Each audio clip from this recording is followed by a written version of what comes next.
In nomine Patris, Filii, Spiritus Sancti. Amen. Veni Sancte Spiritus Libertorum Quod Fidelum, et amoris in eis inem accende. Emite Spiritum Tuum et creabuntur. Oremus. Deus qui corda Filium Sancti Spiritus illustratione Christi, da nobis in odum Spiritu recta sapere, et Deus sempre consolatione godere, per Christum Domum nostrum. Amen. Cœur sacré de Jésus. Sainte Vierge Marie, Saint Joseph, Saint Jean Gardien, nos saints patrons, Saint Ignace, au nom du Père et du Fils et du Saint-Esprit, ainsi soit-il.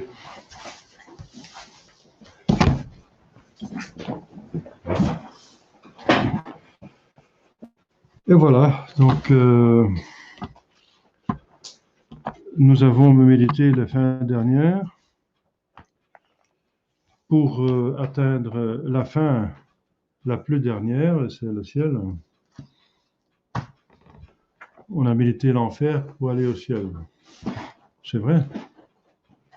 La mort, le jugement, pour avoir la haine, la sainte haine de nos péchés. Et vous êtes invité à faire une confession, parce que vous êtes baptisé validement depuis longtemps déjà. Et la confession, c'est la planche de salut. Le baptême étant le bateau, la confession est la planche. Nous disons, la planche, c'est une façon de parler des pères d'église. Il veut dire un bateau de sauvetage. Donc le baptême, c'est le bateau, comme l'arche de Noé, n'est-ce pas, qui sauve du déluge. Et la confession, c'est si on est tombé dans l'eau, n'est-ce pas? On dit à bord, on est tombé du bateau, on est récupéré par un petit bateau de sauvetage, c'est la confession. Mais c'est un très grand sacrement parce que si on est en état de péché mortel, c'est la seule chose dans l'univers qui est alors le moyen de salut. L'alternative étant un petit peu caduque, c'est un acte de contrition parfait ou d'amour parfait qui est seulement à condition qu'on se confesse après, n'est-ce pas? Si on a l'occasion, au moins. Parce que si on est mourant, on n'a plus l'occasion de se confesser. Et comme vous savez, l'amour de Dieu donne déjà la rémission des péchés avant qu'on a confessé, mais c'est pas sûr. Et il faut la confession pour avoir droit aux autres sacrements comme la communion. Alors, on a regardé l'enfer et nos péchés, etc., et, la mort, et ça paraît lugubre tout ça, n'est-ce pas? Et la réalité, c'est que Dieu est infiniment bon. Alors, et que tout existe par bonté. Même Dieu même est bonté et amour. Et tout ce qui existe, c'est fait. L'origine, le fondement le plus profond, c'est l'amour. Et il y a 4 œuvres de Dieu, et en dehors de Dieu, ces œuvres, il n'y a rien qui existe, puisque lui est la source de tout être. Eh bien, comme vous savez, c'est la création. Il a créé par bonté, parce qu'il a créé pour le ciel. Il a créé l'univers, les minéraux, les plantes, les animaux pour l'homme. Et l'homme et les anges, il les a créés pour aller au ciel. Donc tout a été créé pour le ciel. Et le ciel, c'est justement son partage. Il veut partager, parce qu'il il aime partager. Il est communauté. Et le partage en Dieu, c'est l'amour infini, c'est l'Esprit Saint, n'est-ce pas? Le partage entre le Fils et le Saint-Esprit. Et le Père, c'est infini. Donc c'est une société merveilleuse. C'est une vérité infinie, le Fils, et un amour infini, le Saint-Esprit. Et le Père étant l'origine, le fondement des deux autres. Et avec le Fils, bien sûr, inspire le Saint-Esprit. Parce que l'amour va toujours venir de deux personnes, de deux côtés. L'amour n'existe pas en une personne. C'est pas, c'est un amour bon, parmi les hommes. C'est non plus, c'est pas bien de vivre pour soi-même. On s'épanouit pas si on vit pour soi-même. Il faut vivre pour. On est appelé pour une famille, fonder une famille. On vient déjà d'une famille. On aime sa famille dont on prend l'origine. Au moins, on est reconnaissant, n'est-ce pas? Il faut respecter ses parents, même dans les cas dramatiques qui sont indignes, mais quand même, ce sont vos parents. Ils représentent Dieu. La... Donc, nous sommes aussi communauté et nous sommes invités à la communauté de Dieu. Et la communauté est seulement agréable s'il y a l'amitié. Parce que l'enfer, c'est aussi une communauté. Mais c'est plutôt c'est pas une communauté au sens propre. Ils sont ensemble, oui, même entassés, parce qu'être entassé, c'est plus désagréable que d'avoir d'espace. Donc il y a tout ce qui fait souffrir, mais il n'y a pas de l'amitié, donc c'est pénible. Donc une communauté est seulement agréable quand il y a l'amitié, donc l'amour est le fondement de tout. De tout. En Dieu, il y a l'amour, c'est une communauté de 3 personnes, avec un amour infini, et tout ce qu'il a fait en dehors, c'est fait par amour. Et seulement la sagesse le comprend parce que ce que nous vivons, c'est souvent totalement différent. On rencontre l'indifférence, le mépris, l'envie, la haine, la jalousie, la trahison, la tromperie, le vol, la violence, etc. On voit toute la malice, des problèmes, des maladies, contretemps, difficultés financières, etc. Donc on a plein de contradictions et c'est pas l'amour, ça ne nous semble pas être amour. Donc le véhicule de chaque jour semble être plutôt quelque chose qui a un esprit par derrière, qui est méchant, qui nous en veut du mal. Et c'est vrai, il y a un esprit qui nous veut du mal, mais c'est bien. Donc il faut faire la distinction. Et sinon, on est injuste. Tout ce qui est bien vient de Dieu et le fondement qui vient de Dieu est le bon. Et tout ce qui va mal, c'est ce qui a été pourri par des volontés créées, mais qui ont été abusées. Vous le saviez déjà en théorie, mais il faut l'appliquer chaque jour, n'est-ce pas? Parce qu'on a tendance à dire, mais Dieu, il est quand même sévère, il est difficile, il m'envoie encore une épreuve, ci et cela. Et pourquoi il ne me donne pas les ciels comme ça, un paradis terrestre et les ciels? Mais il a voulu faire ça. C'est ce qu'il a fait avec nos premiers parents. Il nous a mis dans un peu un paradis terrestre, ensuite dessiné un peu le paradis céleste, mais il fallait quand même donner une petite marque d'amitié. Ce n'était pas difficile. Mais c'est encore l'homme qui a fichu tout en l'air, n'est-ce pas? Donc, c'est pas le bon Dieu. Le bon Dieu, on reproche le bon Dieu qu'il n'est pas difficile, qu'il n'est pas facile. Mais il est facile. C'est nous qui avons compliqué la situation. Et encore, il veut nous sauver avec manière extraordinaire. Il devient petit bébé, il ouvre sa carcasse pour montrer son cœur. Mais c'est inouï. Jamais j'ai vu quelqu'un ouvrir sa poitrine pour montrer son cœur parce qu'il nous aime. Mais Dieu va si loin que ça, n'est-ce pas? Donc il fait tout pour nous montrer qu'il nous aime. Il a subi la passion la plus atroce pour nous montrer qu'il nous aime. Parce que son humanité a prié, Père, laissez passer ce calice, ça veut dire ce calice d'amertume, ça veut dire ces passions, cette souffrance. Laissez passer si c'est possible, mais pas ma volonté, mais votre volonté soit faite. Alors le Père a préféré qu'il vide le calice, qu'il passe la passion la plus atroce possible. On va voir ça dans la troisième semaine. Vous avez vu déjà tous les Pâques, tous les semaines saintes que vous avez passées, que les souffrances sont de toute façon corporelles, spirituelles, dans son âme, dans sa vie famille, dans sa vie sociale, ses amis, ses prêtres, sa nation, n'est-ce pas? Il a été dans ses abîmes, mais on l'a dépouillé. Il a été donc de plusieurs manières, il a été flagellé, crucifié, n'est-ce pas, couronné d'épines, etc. Vous savez tout ça. Il a porté la croix avec une plaie sur le dos. C'est incroyable, pour nous montrer qu'il nous aime. Alors Dieu a voulu ça pour nous montrer de quoi il est capable pour en notre place de porter ça, pour montrer comment il nous aime, parce qu'il aura pu nous sauver avec une goutte de sang. Donc, vous voyez, Dieu fait tout possible qu'un Dieu peut faire pour montrer son amitié. Mais de notre côté, ça doit être libre. Et puisqu'il ne peut pas le forcer, c'est libre, eh bien, il y a un oui et il y a un non. Et c'est le non qui met la pagaille. Voilà. Donc, il faut bien savoir que le problème ne vient pas de Dieu. Dieu est infiniment miséricordieux. Encore après qu'on l'a traité mal, pas seulement dans le paradis terrestre, mais même quand il est venu sauver, il y en a qui le refusent, et ceux qui l'acceptent vont encore, après qu'ils l'ont accepté, vont encore pécher mortellement, n'est-ce pas, encore le refuser, façon de parler. Donc encore, il ouvre chaque fois son cœur. Donc son amour est infini.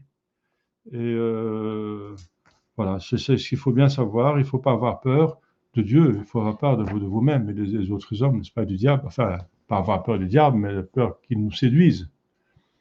Il ne faut pas avoir peur de Dieu, mais dans le sens que il faut avoir peur du péché, tout simplement. Voilà, c'est le seul mal qui existe. Et voilà, c'est pour ça qu'on va faire cette méditation de la miséricorde de Dieu, parce que c'est important, n'est-ce pas, pour mettre bien les choses en place, qu'on sache qu'on sait bien, qu'on se rend compte que Dieu est infiniment bon. Dans le catéchisme, je l'ai déjà dit, il y a marqué, est-ce que Dieu peut remettre tous les péchés? Eh bien, Dieu remet tous les péchés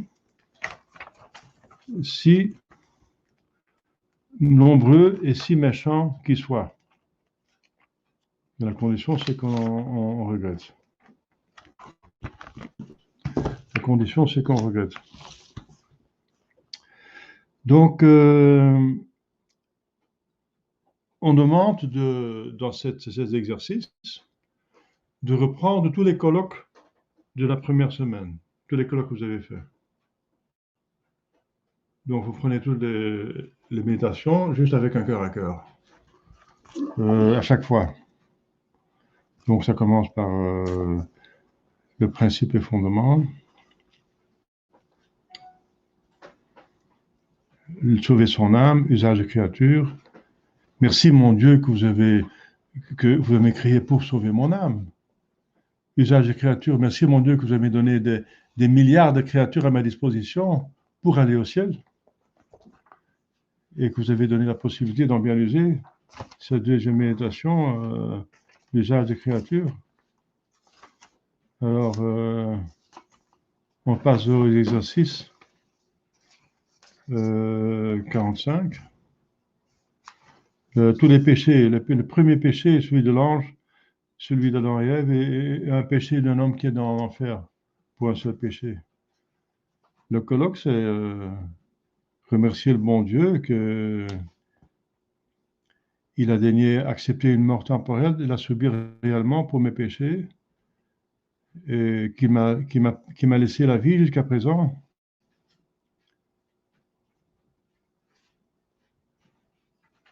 Il est prêt à remettre tous mes péchés, tous les péchés qui en soi méritent l'enfer, il est prêt à prendre l'enfer sur soi. Premier exercice, deuxième exercice, 55.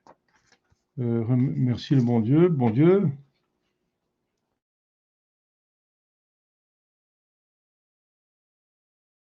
on a parcouru tous les péchés personnels. Alors, je lui rendrai grâce justement pour la même chose, qu'il m'a conservé la vie jusqu'à ce moment, et je prendrai la résolution de corriger avec le secours de sa grâce.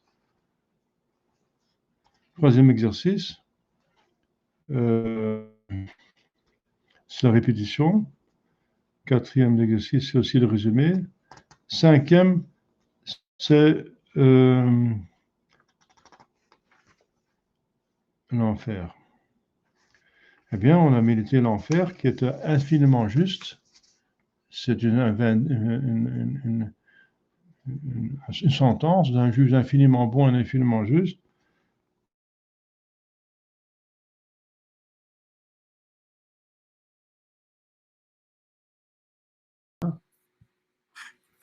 C'est pour matière grave.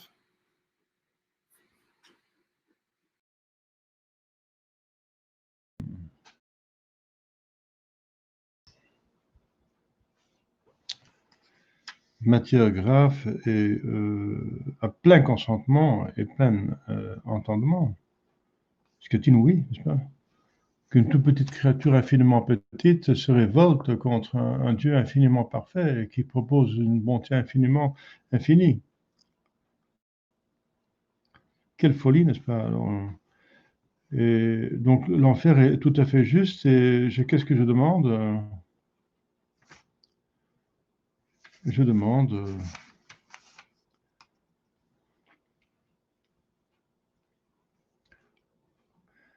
les trois colloques de la semaine de la première semaine. On est proposé ici numéro 63 à Notre-Dame, une prière à Notre-Dame, numéro 63, pour qu'elle m'obtienne de son Fils le Seigneur trois grâces. La première, de connaître d'une connaissance intime mes péchés et d'en concevoir de l'horreur. La deuxième, de sentir le désordre de mes actions, afin que les détestant, je me corrige et règle ma conduite. Le troisième, de connaître le monde, afin que l'ayant en horreur, je m'éloigne de tout ce qui est vain et périssable. Terminer le premier colloque par la salutation évangélique. Je fais un deuxième colloque, c'est du Fils au Fils, lui demandant la même grâce et le priant de me l'obtenir de son Père céleste, terminé par la prière âme de Jésus-Christ. Vous savez où se trouve cette prière âme de Jésus-Christ, hein? C'est au début de l'exercice, là. Pour l'ancien livre, c'est page 339. Pour les nouveaux, c'est juste avant. 306. Oui, d'accord. Ensuite, la troisième partie du colloque, peut-être, numéro 306, le troisième, à Dieu le Père, lui demandant toujours la même grâce et le suppliant de me les accorder lui-même, lui qui est le Seigneur éternel de toutes choses, je réciterai à notre Père. Voilà. Ça, c'est pour le troisième exercice. Le quatrième est un résumé du troisième. Le cinquième, application de sens, on vient de le dire, c'est donc cette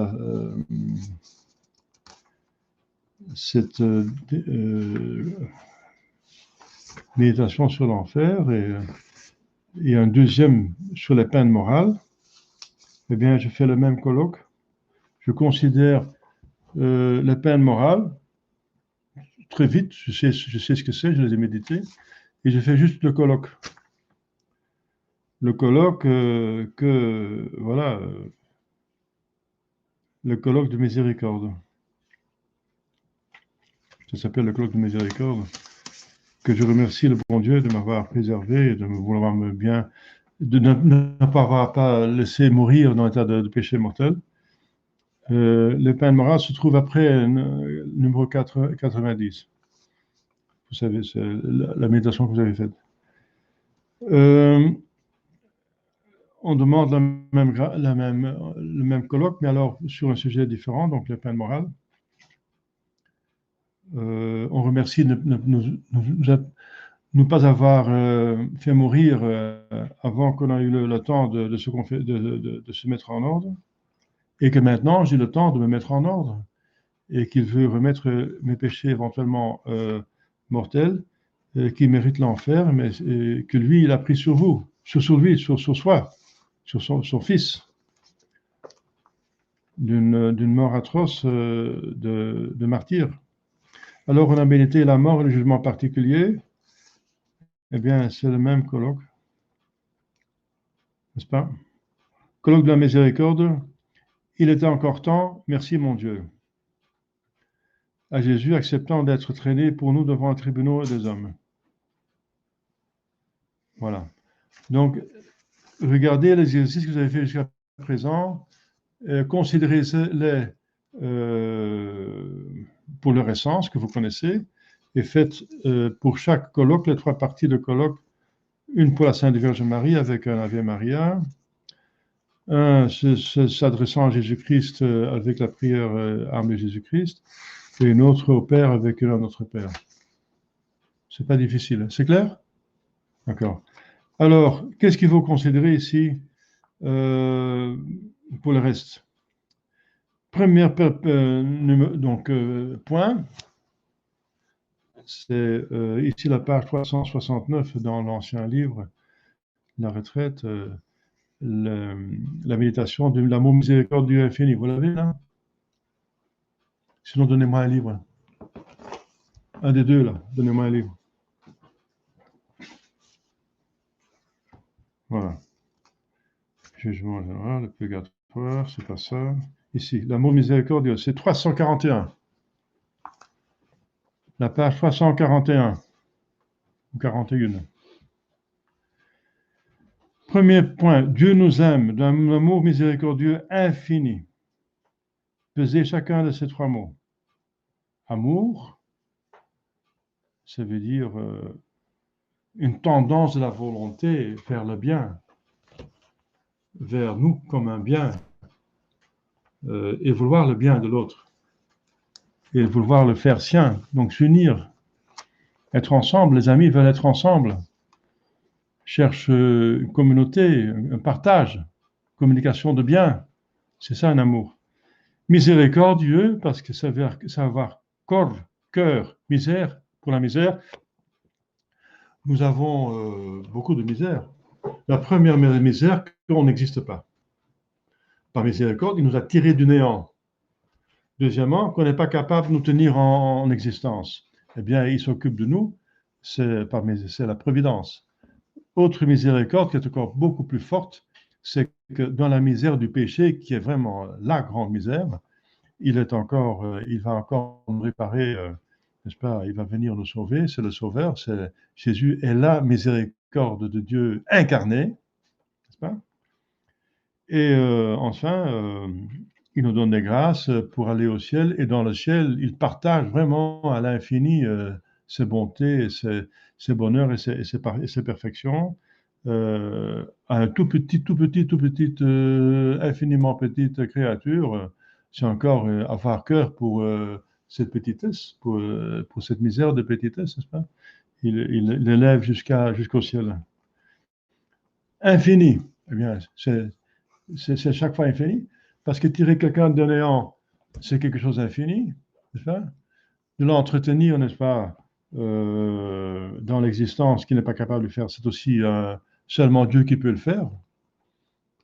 Si Dieu ne pense pas à nous, on retourne dans le néant. Donc c'est Dieu qui nous tient par sa toute-puissance dans l'existence. Et la rédemption, seulement lui qui peut le faire. On vient le voir hier dans le texte de la messe. Il ne nous est pas donné un autre salut que par lui. Parce qu'il fallait un homme pour pouvoir souffrir et Dieu pour pouvoir mériter quelque chose d'infini, pour contrebalancer la malice infinie du péché. Donc il fallait bien un homme Dieu, il y en a un seul. Un seul. Donc un seul, et c'est le Fils de Dieu donc il fallait une valeur infinie pour nous sauver. Et ensuite, pour nous élever au ciel, n'est-ce pas?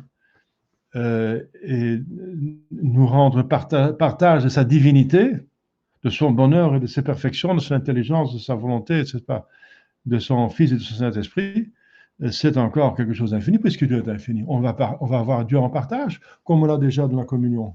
On va l'avoir en partage, c'est un don infini, puisque Dieu est infini. C'est littéralement infini. Donc, c'est un amour miséricordieux infini. Hein. Ce n'est pas des paroles d'un Marseillais, n'est-ce pas? Mais c'est les paroles d'un Normand plutôt. Hein. On dit un Normand, quand il dit quelque chose, il veut multiplier par 2, parce qu'il est toujours très minimal. Un Marseillais, il exagère. Si un Marseillais dit quelque chose, il faut diminuer par 10 hein, pour trouver la réalité, parce qu'il en ajoute. Eh bien, ça c'est pas les paroles d'un Marseillais, mais plutôt de Normand, hein. D'amour miséricordieux infini. Voilà. Pesez chacun de ces trois mots. Pesez ça, n'est-ce pas? Pour vous, pour moi, c'est pour vous. Il est pour chacun de nous comme si nous étions les seuls sur terre. En tout cas, il dit ça de sa passion. Pour chacun de vous, pour une seule personne, il aurait fait toute la passion. Et il a fait toute la passion pour chacun de nous. Il est capable de s'occuper de nous comme si nous étions tout seuls, le seul. C'est encore la possibilité d'un Dieu tout-puissant. Et même, il a partagé ça à la Sainte Vierge Marie, qui a une nature humaine, donc limitée. Mais elle peut s'occuper en même temps de 8 milliards de personnes et encore des âmes de purgatoire, et même des démons pour les contenir, pour les arrêter, en même temps, sans problème, puisqu'elle partage l'intelligence de Dieu. Le ciel, c'est partager l'intelligence de Dieu et le pouvoir de Dieu. Voilà, c'est la preuve que, comme Dieu peut savoir toutes choses en même temps, elle aussi, elle est capable de savoir et de s'occuper. Oui, ça dépasse vraiment l'entendement, le ciel, hein. La Sainte Vierge s'occupe de nous comme Dieu même et le Fils, comme si nous étions tout seuls. Et elle s'occupe quand même de toutes les personnes en même temps parce qu'elle est mère vraiment de ceux qui l'aiment et mère potentielle en puissance. Elle veut être mère des gens qui ne sont pas encore convertis. Et s'occupe d'eux pour arranger leur conversion, donner des grâces parce que toutes les grâces passent par elle. Quelle miséricorde qui nous donne un cœur de mère pour nous aimer. Il a tout essayé. Qu'est-ce qui est plus attendrissant qu'un petit bébé? Eh bien, il est venu bébé. Qu'est-ce qui est le plus attendrissant de montrer son cœur grand ouvert? Eh bien, il a vraiment, littéralement, grand ouvert de montrer son cœur. Qu'est-ce qui a plus grand amour de donner sa vie pour ses amis? Eh bien, il a donné sa vie pour ses amis.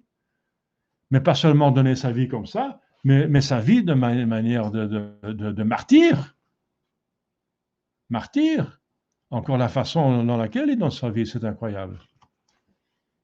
Qu'est-ce qui a plus d'amour que donner tout ce qui est à lui? Tout ce qui est à moi est à vous. C'est incroyable. Eh bien, c'est le ciel. C'est Dieu qui se partage soi-même, sa vie divine. Pourtant que c'est possible. Il donne tout ce qui est possible, ce qu'une créature puisse se recevoir. De son côté, il n'y a pas de limite. Mais où est-ce qu'il s'arrête? Où est-ce que le don de Dieu s'arrête? Eh bien, dans la capacité de la créature pour recevoir une divinité. On ne peut pas la recevoir comme Dieu reçoit son Fils, et le Fils reçoit le Père et l'aime. Sinon, on serait une quatrième personne, si on pourrait recevoir Dieu totalement. Il faut avoir une capacité de Dieu pour recevoir Dieu totalement. Mais on est limité, donc on reçoit autant que Dieu va si loin qu'une créature puisse accepter. Voilà. Donc, peser ces trois mots, un amour miséricordieux, infini, pour moi, tout seul. Maintenant, en retraite, je suis tout seul. Les autres qui sont à côté de moi, chacun s'occupe de soi-même, de son âme. Et on est dans le silence. C'est comme vous étiez tout seul. Voilà. Et moi, il faut m'oublier, moi, je suis qu'un instrument. C'est Dieu qui s'occupe de vous, le Saint-Esprit. Voilà. Dieu nous aime d'un amour miséricordieux infini. Nos fautes n'en sont que plus coupables, mais toujours il va les oublier. Il va dire même si vos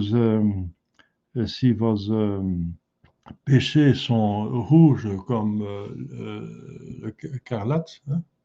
Écarlate, comment? Écarlate, hein? Rouge écarlate. Hein? Rouge écarlate. Oui, écarlate, oui. Eh bien, ils seront blanches comme la neige.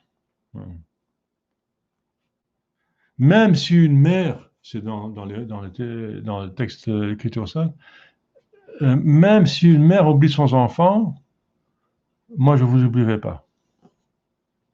Bien sûr, c'est évident. Parce que l'amour qu'une mère a pour son enfant, ça vient encore de Dieu, c'est lui qui l'a mis dedans, son amour. Donc il ne peut pas mettre son amour de mère dans la mère s'il n'a pas lui-même cet amour. Alors, et une mère peut oublier son enfant, hein, voyez l'avortement et tout ça, hein, mais lui, pas possible. Hein. Le Sacré-Cœur de Jésus, voilà, image de l'amour infini de Dieu pour nous. Il montre son cœur avec une croix dedans, ça veut dire il était capable, cet amour, de mourir pour nous, enflammé, il y a un feu. Pendant qu'il est torturé, n'est-ce pas, il porte sa croix, il est encore enflammé d'amour pour nous. Imaginez ça. Il faudra une fois faire, quand vous avez le loisir, le chemin de croix, en pensant que tout le temps qu'il fait le chemin de croix, Jésus-Christ, qu'il porte la croix et qu'il fait sa passion, mais c'est avant même le chemin de croix, ce n'est qu'une partie. Hein.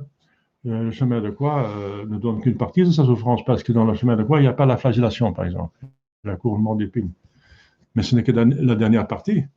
Mais il y a beaucoup plus que le chemin de croix. Mais enfin, prenez le chemin de croix et considérez que vous voyez ces gens qui le torturent, eh bien, Jésus n'a pas de haine, n'a pas de rancune, il a un cœur enflammé, un cœur enflammé pour nous sauver. C'est inimaginable pour nous. Nous avons un cœur rétréci, rancune, on cherche l'occasion de. C'est injuste, on va se venger, on crie justice.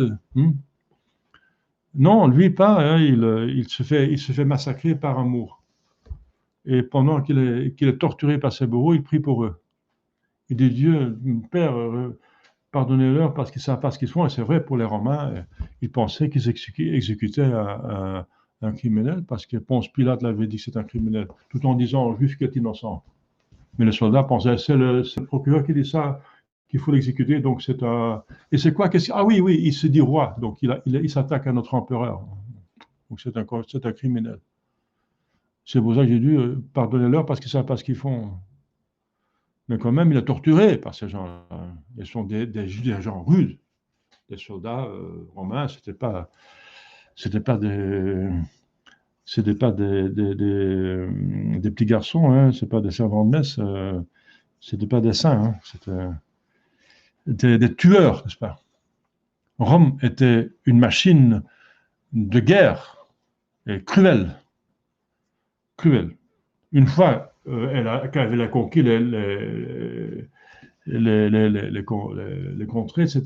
Elle était sage et prudente et donnait à chacun l'occasion de garder sa culture et sa langue. Et c'est pour ça que ça a tenu 1000 ans. Hein. Ils ont respecté les peuples. C'est pour ça que ça a tenu. Tout le monde se sentait respecté et pouvait jouir de la civilisation romaine grecque qui était considérable. Donc une fois maîtres, ils étaient bons, disons, justes. Mais avant, comme militaires, ils étaient cruels. Hein.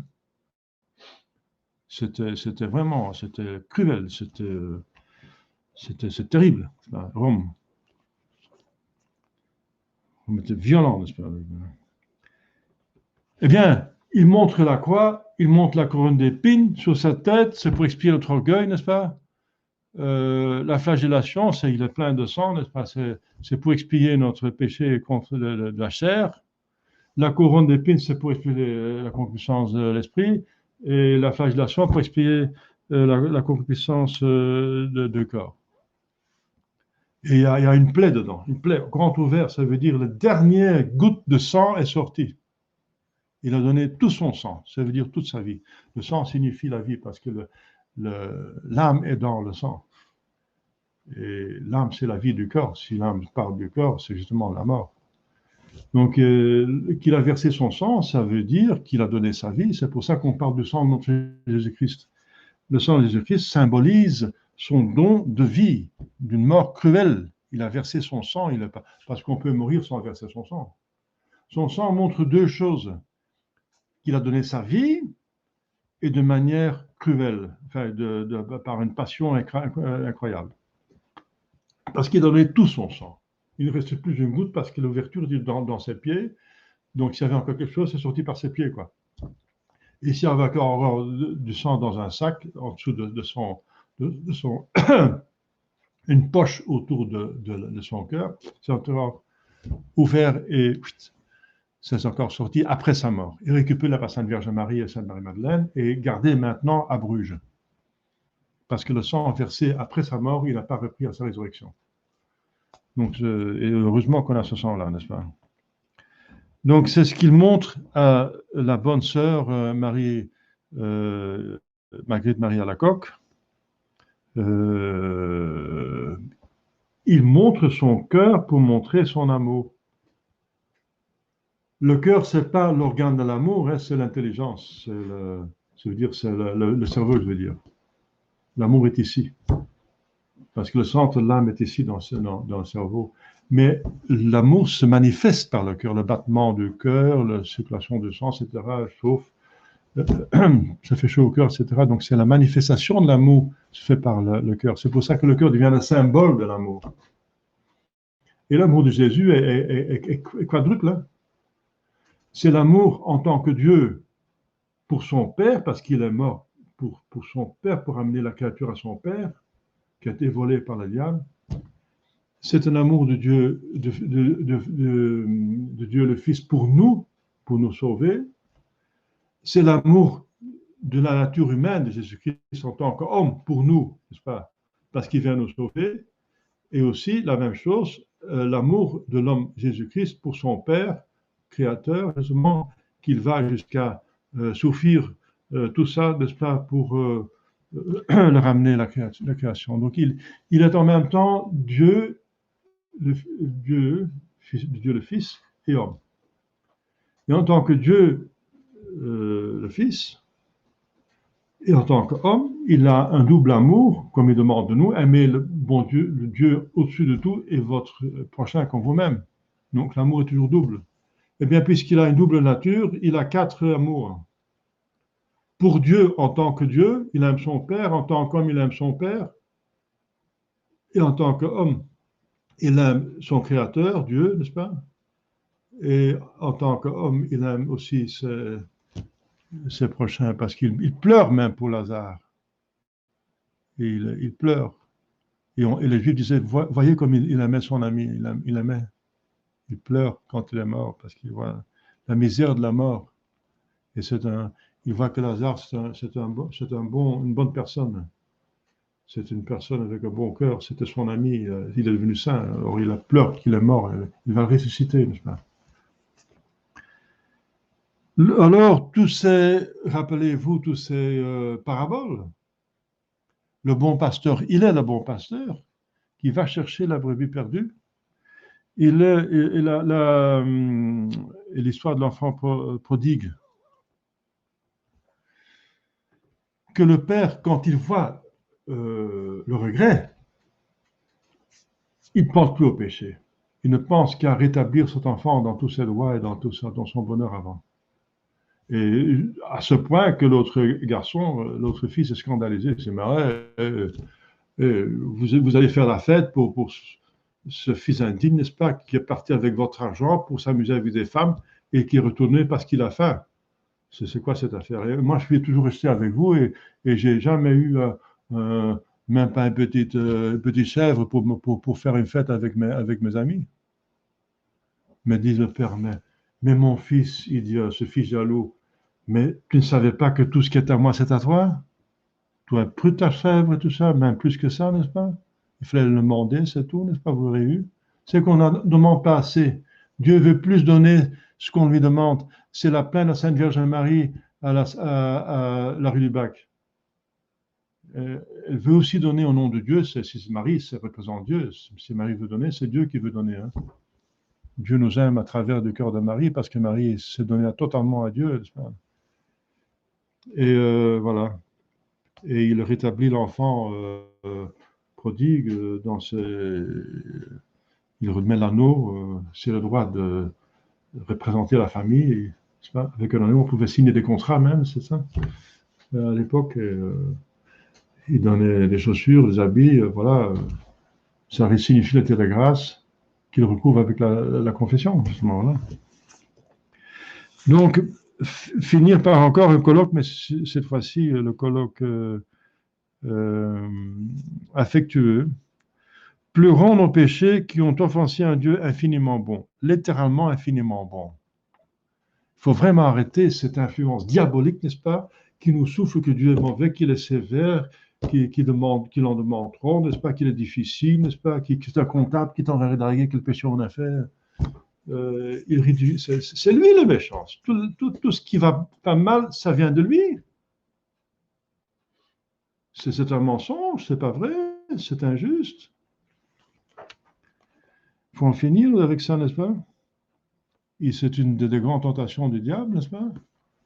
Nous entendons dire, si Dieu existait, il n'aurait pas permis que ma mère serait morte. Mais que votre mère serait morte, c'est pas la faute de Dieu. Dieu a donné l'arbre de vie à l'homme. Et c'est lui qui a caché tout, n'est-ce pas? Et même s'il meurt, elle a vécu convenablement, elle est au ciel. Hein? Et peut-être qu'elle est morte parce que Dieu a prévu que si elle continue à vivre, c'est souvent comme ça, des gens qu'il prend jeunes, justement par bonté, pour éviter, parce qu'il prévoit que s'ils continuent à vivre, ils vont contracter, faire un péché mortel, donc ils ne vont plus sortir, ils vont aller en enfer.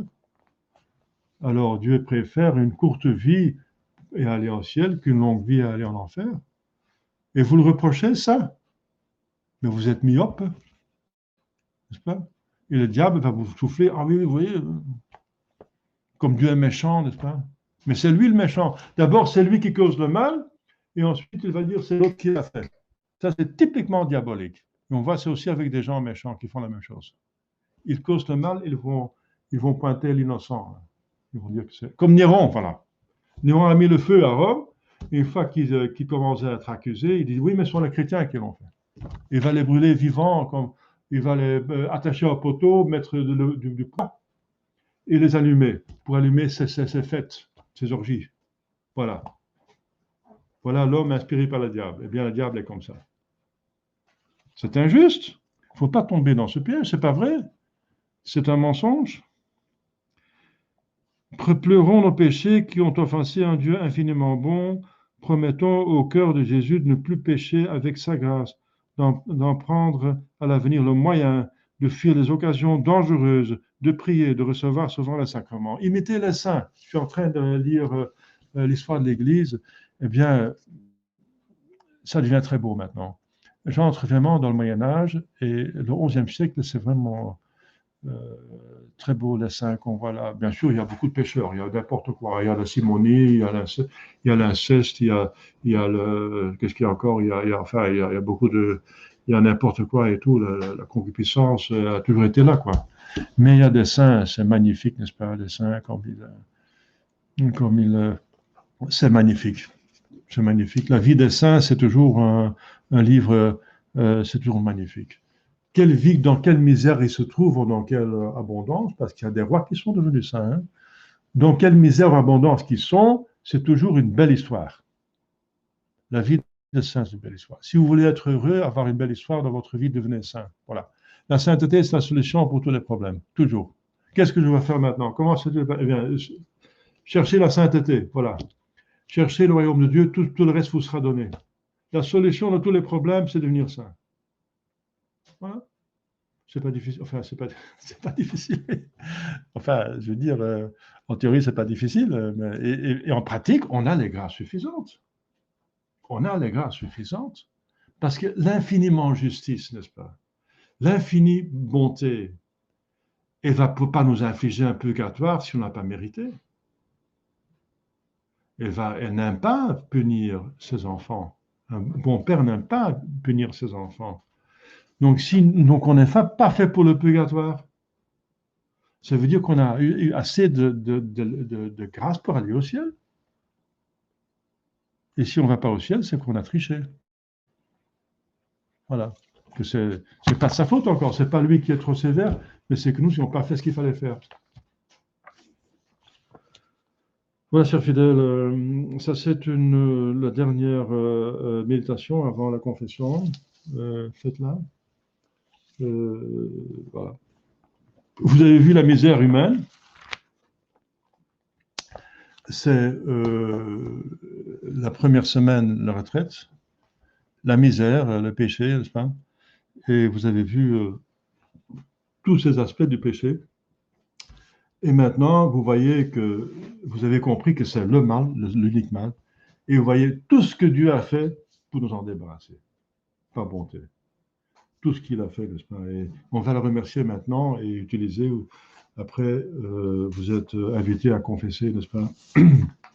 Donc, faites cette méditation qui n'est pas non plus difficile, hein. Voilà. Prenez des prières dans le livre B, éventuellement, sur la miséricorde. Enfin, ou laissez parler votre cœur, c'est encore mieux, hein, parce que le colloque, c'est un cœur à cœur. Mais il y a des magnifiques prières, par exemple, faites par saint Alphonse de Liguori. C'est le saint qui est connu pour concentrer toutes ses prières autour de la miséricorde divine, du Sacré-Cœur. Donc les plus belles prières, enfin, chaque saint a prié des belles prières, mais les prières de saint Alphonse de Liguori, si vous avez l'occasion de les trouver, il y a des livres sur saint Alphonse de Liguori. Il y a tellement de livres, n'est-ce pas, de saints qu'il faudra lire, qu'il faudra avoir, et qu'on n'a pas, n'est-ce pas?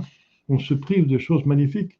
Il y a eu 2000 ans de saints personnages et qui ont écrit des choses magnifiques, et on ne fait pas l'effort pour les chercher, pour les lire. On va chercher sur Internet des bêtises, n'est-ce pas?